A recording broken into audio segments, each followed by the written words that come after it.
So that economic situation is bad throughout the Middle East. And countries like Syria, Egypt, Tunisia was doing well. Egypt had been growing at 5–6% for the last 5 years. But that hasn't trickled down. It's creating a big income gap throughout the Middle East. You're getting the top 10% is joining a middle class and is beginning to get salaries that are on a world scale because businesses are moving in, and you see it in a place like Damascus. 10 years ago, there were no European shops like Pierre Cardin or all of the designers. Now, Syria has moved away from socialism. They've opened up, and the main bourgeois thoroughfares are completely lined with these fancy European stores. And you've got all the gorgeous clothes and shoes and everything. And most people can just rub their noses into that, I guess, the vitrine. But this is creating a world that looks rich for the top 5 or 6%. The rest of the people, it creates a lot of demand, a desire for this kind of stuff, and it creates inflation, too. There's monstrous, this is the same rise in commodities. And so the people who are on fixed incomes who don't have access to that world are falling relatively. And it creates a lot more anger because the Gini coefficient is, the gap is spreading.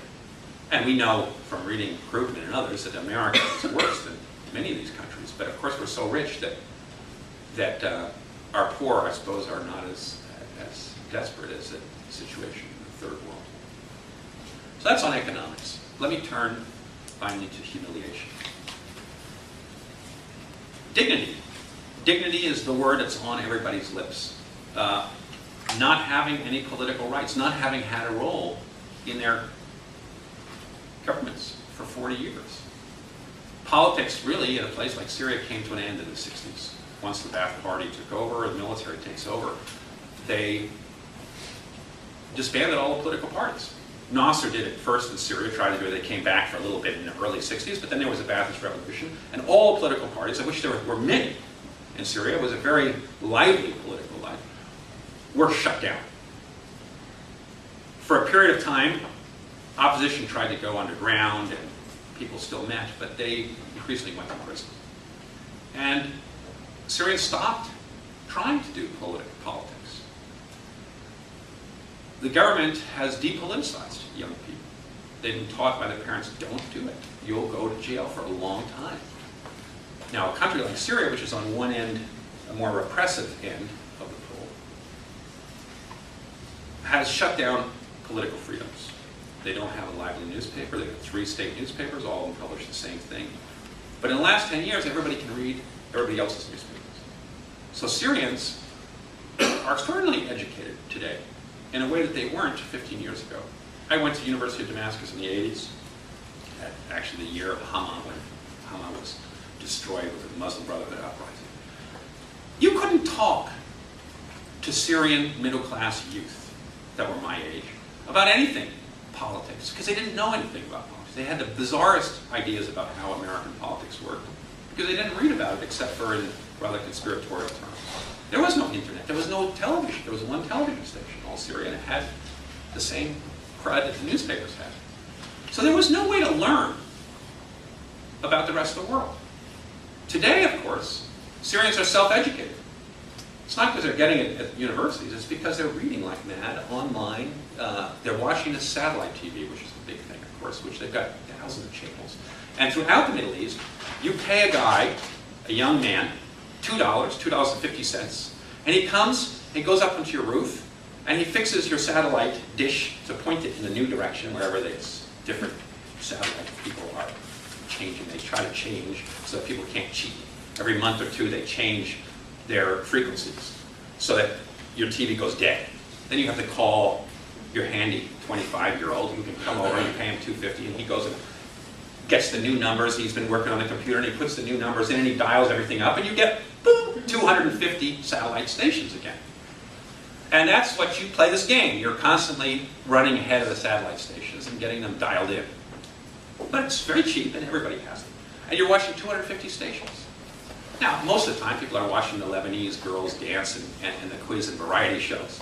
But when something like Tunisia happens, everybody is watching Al Jazeera, a lot of the other many stations, but mostly Al Jazeera has hogged the market. And they are playing, they found a good thing because they are the revolutionaries. And they put that video on, they know how to get people angry and show the indignation and the humiliation of the average Arab person. And it's powerful. People get angry. So Al Jazeera has been, this satellite TV world has educated Middle Easterners, made them very savvy politically, and gotten them angry in a way that they weren't before, and politicized people. The Syrians are behind the curve, and I think that's one reason there hasn't been. They're frightened, but they're also very fragmented in opposition, depoliticized. But that's changing almost by the day. You can feel it changing. People are becoming much more bold, and the youth are becoming bold because it's seeing the other youth being so successful, and it's making them courageous. So, the dignity factor. No politics for 40 years. Everybody has said the Middle East is not ready for democracy, except for George Bush, who came up with this democracy thing. Of course, he came up with it a little bit late after he discovered there were no weapons of mass destruction and other stuff. But he said the Middle East is ready for democracy, and if you don't believe it's ready for democracy, you're a racist. And he stole the left's line. Because the left has always said, oh, everybody's ready for democracy all the time. Humans are equal, they are good. And so Bush really stole the left, and the left was completely quiet as he invaded Iraq, because he had, in a sense, shamed them. Increasingly, when Iraq went wrong, people began to think, well, maybe Arabs are not ready for democracy. And I'll admit that I was one of them. Not all Arabs, but in Syria, I thought, you know, civil war. In an ethnically divided country like Syria, religiously divided. Look at Iraq. Look at Lebanon before it. I grew up in Lebanon.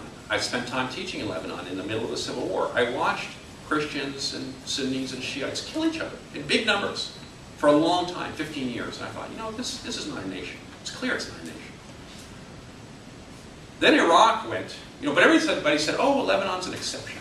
It's different from the rest of the Arab world because it's got this sort of Noah's Ark. It's two of everything. And but then Iraq went the same way Lebanon went, and even much more ferocious in their civil war. And that made you think, well, Syria, maybe dictatorship, maybe authoritarianism isn't such a bad thing. Everybody was jealous of Jordan. Most of the Arabic world became jealous of Jordan because they had a nice king who was modernized and who allowed for some politics, had come up with a monarchical system that allowed for some level of constitutional politics, where you had parties that competed, even though it was all rigged. And he would change them. And that gave people something to think about, and allowed for some steam to be let off. That was the best model. Every book you read by a journalist, survey of the Middle East, always says Jordan is the best. Americans, of course, were in love with the Hashemites. They'd fallen in love with each of the queens successively in Jordan. But the Jordanians were very proud of their own system. Jordanians liked their king, by and large, which is one of the things that has saved Jordan from the same sort of troubles. I don't know how long it's going to save. But clearly, people have not criticized the monarchy. They want a government, they want a constitutional monarchy, and so forth. They want to keep the monarchy. So far. But in countries like Syria, the republics, where you had a lot of divisions, ethnic divisions, religious divisions, many people looked at Iraq and said, we don't want democracy. We don't dare. We don't have the self-confidence to go out in the streets and demand it, because maybe we'll end up having a civil war.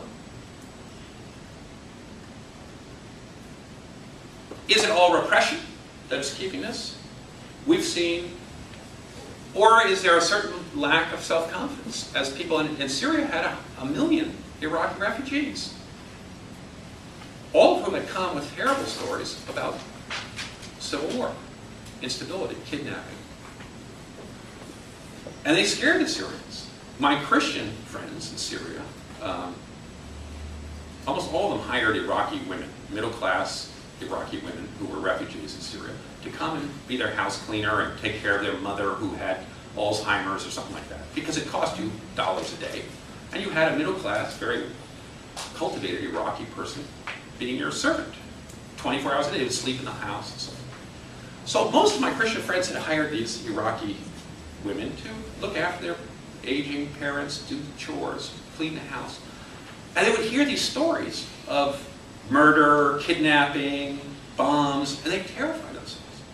All of them began to think, oh, I've got to leave Syria because there's no place for me in the Middle East. This is a prevailing thing amongst Christians. And they became the biggest supporters of the Ba'athist regime in Syria because it's secular and of the Yazids. Because they're terrified of the fundamentalists. So these divisions within the Middle Eastern countries led to sort of support for authoritarianism. That is beginning to be all put into question now because of this sort of rage for democracy. I don't know how far it'll go. My suspicion is that countries like Syria will be quite resistant, not only because of the repression, the greater repression, but also because of the anxiety in a multi-ethnic society. We'll have to see how Bahrain goes, because there is this country with similar divisions, Shiite versus Sunni. And if it becomes really violent, it'll scare people again.